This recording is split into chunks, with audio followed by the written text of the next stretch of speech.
नमस्कार स्टूडेंट, स्वागत है आपका हमारे YouTube चैनल में। तो इस वीडियो में हम करेंगे प्रॉब्लम सेट 31। लेकिन प्रॉब्लम सेट को स्टार्ट करने से पहले हम ये देख लेते हैं कि सर्कल में आर्क क्या होता है। ठीक है, देखिए जैसे यहाँ पे ये प्लास्टिक का बैंगल है तो ये सर्कुलर ही है। देखिए अगर ये बैंगल पॉइंट ए और बी से ब्रेक हो जाता है तो देखिए इसके दो पार्ट्स हो जाते हैं, एक ये वाला और एक ये वाला। ठीक है, तो ये दोनों पार्ट्स क्या हैं? आर्क हैं। समझ में आया आपको? देखिए यहाँ पे लिखा है each of these parts is an arc of a circle, मतलब इस सर्कल के ये दोनों पार्ट्स क्या है? आर्क हैं। देखिए जैसे यहाँ पे ये सर्कल दिया हुआ है तो ये सर्कल टू पार्ट में डिवाइड हो रहा है। देखिए पॉइंट पी और क्यू से क्या हो रहा है, ये जो सर्कल है ना ये डिवाइड हो रहा है। पी क्यू अलग पार्ट है, इट मीन्स ये एक पार्ट हुआ और एक ये वाला। ठीक है, तो देखिए इसका नाम हम कैसे लेंगे। जब आपको ये वाला पार्ट बोलना होगा, दिस वन, तो आप इसे कैसे बोलेंगे? देखिए आर्क पी एस क्यू, तब हमें समझ में आ रहा है कि हम इसी पार्ट की बात कर रहे हैं। और जब आपको ये वाला पार्ट बोलना हो तब आप कैसे बोलेंगे? देखिए आर्क पी आर क्यू। समझ में आ रहा है आपको? देखिए यहाँ पर प्रॉब्लम सेट 31 में क्वेश्चन नंबर 1 क्या दिया है? In the figure given alongside points S L M and N R on the circle, answer the questions with the help of the diagram. मतलब इस डायग्राम की हेल्प से आपको answer देने हैं। तो देखिए यहाँ पर क्वेश्चन क्या दिया है? Write the names of the arcs with end points S and M. तो यहाँ पर हमें क्या करना है? देखिए उस आर्क्स के नाम लिखने हैं जिसका एंड पॉइंट क्या हो? एस और एम, इट मीन्स एस और एम। तो देखिए वो आर्क्स कौन कौन से होंगे? एस एल एम, और एक आर्क हो जाएगा एस एन एम। ठीक है, तो यहाँ पर हम लिख देते हैं, आप अपनी नोटबुक में लिख लीजिएगा, मैं यहीं पे लिख के बता दे रही हूँ आपको। आर्क एस एल एम, और फिर सेकेंड आर्क क्या हो जाएगा? Arc S N M. तो यहाँ पर हम लिख देते हैं आर्क एस एन एम। देखिए हमने क्या क्या लिखा? आर्क एस एल एम और आर्क एस एन एम, ये हो गया। अब देखिए यहाँ पर सेकेंड वन है write the names of the arcs with the end points L and N. देखिए हमें उन आर्क्स के नाम लिखने हैं जिनका एंड पॉइंट क्या हो? एल एंड एन हो। तो देखिए यहाँ पर कौन कौन से आर्क्स हो जाएंगे? आर्क एल एम एन और आर्क एल एस एन। ठीक है, तो हम यहाँ पर लिख देते हैं arc L M N and arc L S N. ठीक है, तो यहाँ पे हमने क्वेश्चन नंबर 1 कंप्लीट किया। अब हम देखते हैं क्वेश्चन नंबर 2। ये यहाँ पर क्वेश्चन नंबर 2, इसमें क्या दिया है? Write the names of arcs that points A B C and D in the given circle given rise to. देखिए हमें उन आर्क्स के नाम लिखने हैं जो arc point A B C और डी से बन रहे हो। देखिए जैसे यहाँ पर पॉइंट ए से कौन कौन से आर्क बन रहे हैं? ये देखिए आर्क ए बी सी और आर्क ए डी सी। वैसे ही अगर हम पॉइंट बी देखें तो देखिए यहाँ पर पॉइंट बी से कौन कौन से आर्क बन रहे हैं? देखिए आर्क बी ए डी और आर्क बी सी डी। तो हमें यहाँ पर वही लिखना है। तो सबसे पहले हम यहाँ पर लिखते हैं, देखिए आपको ये नोटबुक में लिखना है, मैं यहाँ पर लिख रही हूँ। पहले हम पॉइंट ए से बनने वाले आर्क लिख लेते हैं। तो देखिए यहाँ पर हम लिखेंगे आर्क ए डी सी और फिर आर्क ए बी सी।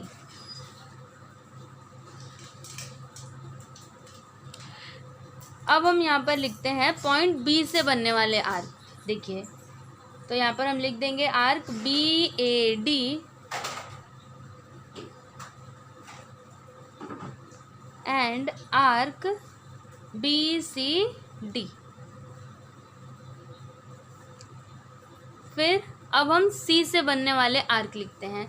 तो देखिए यहाँ पर हो जाएगा arc C B A and arc C D A. तो हम यहाँ पर लिख देते हैं arc C B A and arc C D ए।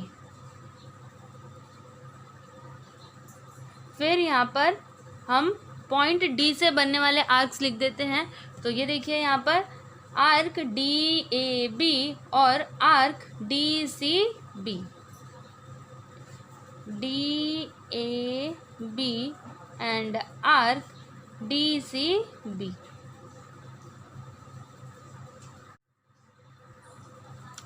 ठीक है, तो ये देखिए यहाँ पे हमने क्वेश्चन नंबर सेकंड कंप्लीट किया। अब हम देख लेते हैं क्वेश्चन नंबर थर्ड। इसमें क्या दिया है, give the names of the arcs that are made by points P Q R S and T in the figure. देखिए यहाँ पे जो फिगर दिया है ना, इसमें point P Q R S T, इन पॉइंट से कौन कौन से आर्क बन रहे हैं वो हमें बताना है, उनके नाम लिखने हैं। ठीक है, तो सबसे पहले हम देखते हैं कि पॉइंट पी से कौन कौन से आर्क बन रहे हैं। तो देखिए यहाँ पर आर्क पी टी एस, मतलब ये वाला, देखिए ये एक आर्क हो गया। तो यहाँ पर हम लिख देते हैं आर्क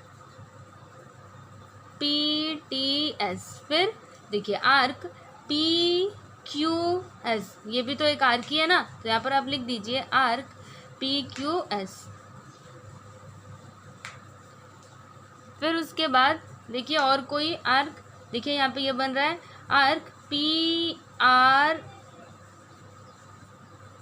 एस। देखिए यहाँ पर, तो हम यहाँ पर लिख देते हैं आर्क पी आर एस।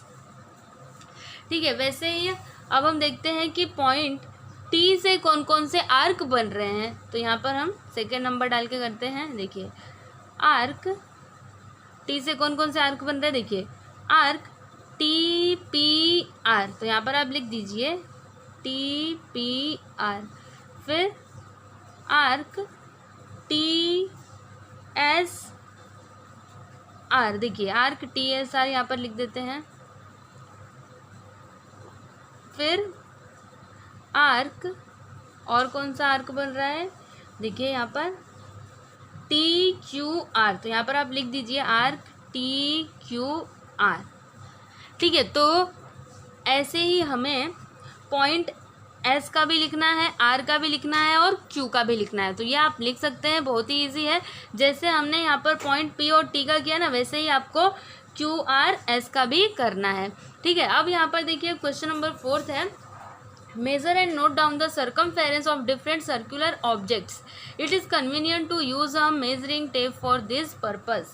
देखिए आपको डिफरेंट सर्कुलर ऑब्जेक्ट्स लेने हैं। जैसे मैंने यहाँ पर ये देखिए ये ले लिया है और एक ये ढक्कन ले लिया है। ये देखिए ये ग्लू का ढक्कन है। तो ऐसे सर्कुलर ऑब्जेक्ट्स आपको लेने हैं और उनको मेज़र करना है। आप इसको मेज़र करने के लिए टेप का भी यूज़ कर सकते हैं। जैसे देखिए जो कपड़े को मेज़र करने के लिए यूज़ किया जाता है ना, ऐसे इसका भी यूज़ कर सकते हैं। या फिर आप थ्रेड और रूलर की हेल्प से सर्कमफेरेंस को मेज़र कर सकते हैं। तो देखिए कैसे सर्कमफेरेंस को मेज़र किया जाता है। जैसे देखिए मुझे इस ढक्कन का सर्कमफेरेंस बताना है, तो देखिए थ्रेड की हेल्प से हम इसको कैसे मेज़र करेंगे।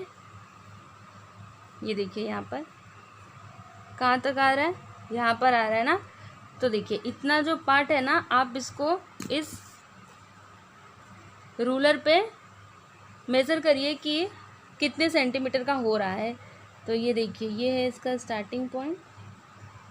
ये देखिए कहाँ तक आ रहा है, यहाँ पर था ना। देखिए कितना आ रहा है, 6 सेंटीमीटर तक आ रहा है, 6.6 सेंटीमीटर तक। समझ में आया। तो इस ढक्कन का सर्कमफेरेंस कितना है, 6.6 सेंटीमीटर।